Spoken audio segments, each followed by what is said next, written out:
या वारकरी संतांच्या आज 15वा दिवस आणि 15व्या दिवसानिमित्त द्वादशीच्या पर्वकाळाचं सुंदर निरूपण त्या ठिकाणी ग्रंथकारांनी मांडलेलं आहे.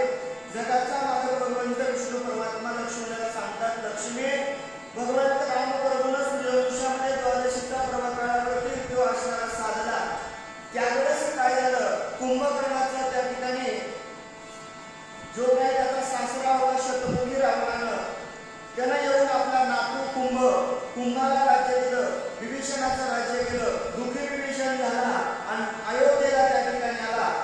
दूतांनी येऊन राम प्रभूला त्या ठिकाणी वार्ता सांगितल्यानंतर ही वार्ता ऐकून काली रघुनाथ पुढे येऊन प्रेमालिंगन त्यास देऊनी निजस निज बैसविला. एवढी वार्ता माझ्या जगाचा मालक भगवंत राम प्रभूने ऐकल्याबरोबर भगवंत समोर आले.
हे काही मला योग्य वाटत नाही आणि हे होईल म्हणूनही मला अशक्य या ठिकाणी वाटत आहे.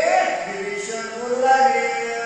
आईच्या ऐकिताय वचन शंकित झाले रघुनंदन कैसी प्रतिज्ञा पूर्ण वचन होईल रघुवंशाचे संकटी पडला ते रघुवीरा आठवीत झाले वायू कुमारा तो शिवशंभूचा अवतारा राम शिव यपचे देवानं सांगितलं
देऊन रणी झुंजता दैत्य दैत्यासुर आत्मटोपे.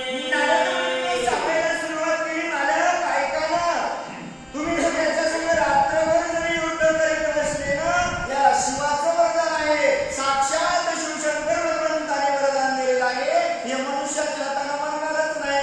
मग याला मरण आहे आदिमाया आदिशक्ती सीतामातेच्या हातानं.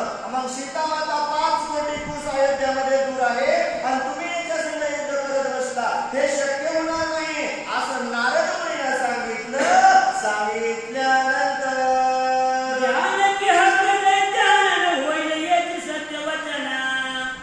आता सीतेचं पाचारण येसानी आलावे. मग राम म्हणती माझे सखया बरोबर एके जावी मारुती राया. गोड यावे घेऊन ती आधी माया मग समयाल्प आकाशे. नारद मुनीला सांगितलं, मालक एकच उपाय आहे, रातोरात जर सीतेला जाऊन या ठिकाणी आणलं तर हा मारला जाऊ शकतो. जगाच्या मालकाला सांगितलं, बघा ज्याला मनोएकगमन आहे, विनंती केली, हे हनुमंता, आणि आत्ताच्या आत्ता जाय, क्षणात सीतेला घेऊन ये. भगवंत बोलू लागले, आज्ञा होता वायुमंडले का क्षणात उतरले जाणे. एका पदाचा विरोधानं येती अंतर मंदिरी. मग जानकी माता निद्रातुर बरं घडली होती म्हणजे कावड. मग मारुती म्हणी करी विचार निद्राभंग करू नय. भगवंताची आज्ञा स्वीकारली. माझ्या हनुमंताने ज्या वेळेस दैत्याच्या नगरीमधून उड्डाण केलं, अयोध्येमध्ये पोहोचल्याबरोबर रात्र मध्यरात्र भवानी गेली. सीतामाता असणाऱ्या निद्रेस्त अवस्थेमध्ये होते. हनुमंतराला चिंता लागली, नेमकं करावं काय. सीतामातेला उठवावं तर निद्रेत अवस्थेमध्ये उठवणं योग्य नाही, पाप लागल की काय, याचा विचार हनुमंतराने केला. केल्याच्या नंतर घोडाची समय हातात येजामिनी वायुसुत अवघे मंदिर उचलून येत. मग आला दैत्य नगरीचा गोड हळूमळे मुराया. बरं स्वीकारी हे वंदना पाया. सवे घेऊन जानकी तनया आदिमाया स्वरूपिणी. माझ्या हनुमंताने देवाची आठवण केली, जगाच्या मार्गाला कुठे घेतली.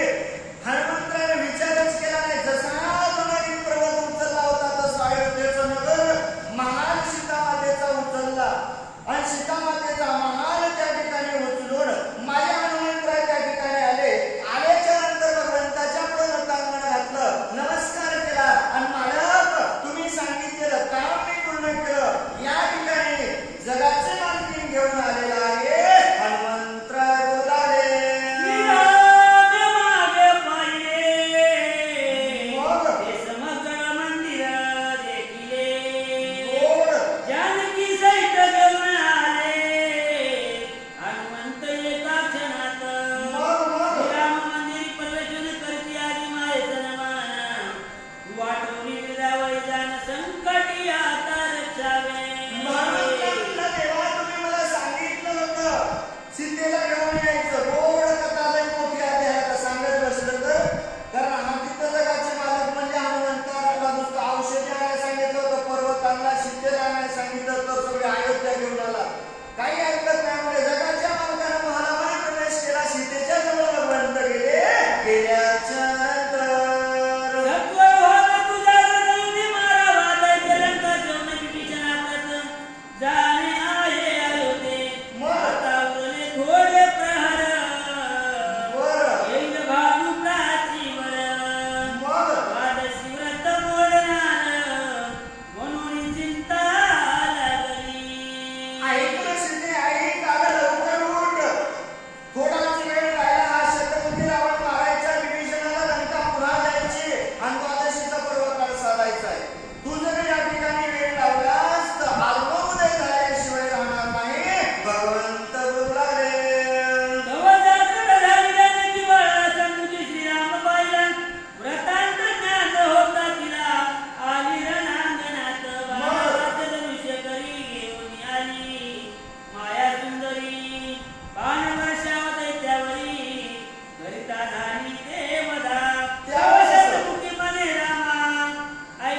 द्वादशी